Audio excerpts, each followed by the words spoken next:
തിരുപ്പതി വെങ്കടേശ്വര ക്ഷേത്ര ദർശനം.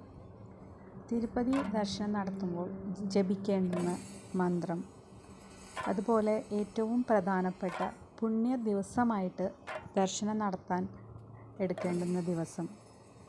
തിരുപ്പതി വെങ്കടേശ്വര ക്ഷേത്രത്തിൽ ദർശനം നടത്താൻ സാധിക്കുന്നത് തന്നെ ഭാഗ്യമായിട്ടാണ് പറയുക.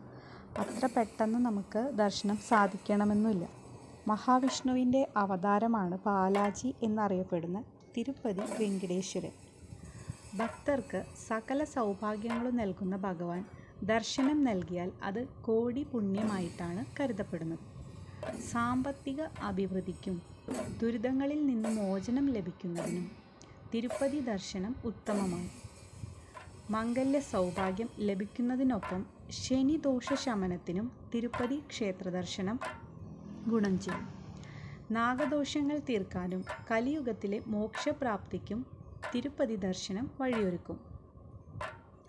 അതുപോലെ ഭഗവാൻ അനുഗ്രഹിച്ചാൽ ജീവിതത്തിൽ അപ്രതീക്ഷിത ഭാഗ്യാനുഭവങ്ങൾ ഉണ്ടാകുമെന്നാണ് വിശ്വാസം.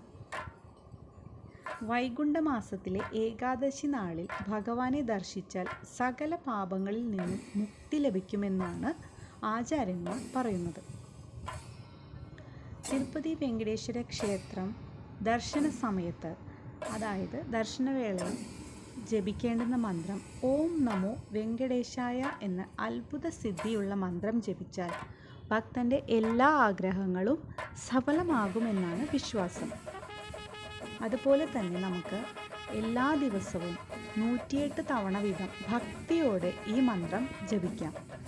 ഒരു മാസത്തിനുള്ളിൽ തന്നെ നമ്മളുടെ ആഗ്രഹിച്ച കാര്യം സാധിക്കും എന്നാണ് പറയുന്നത്.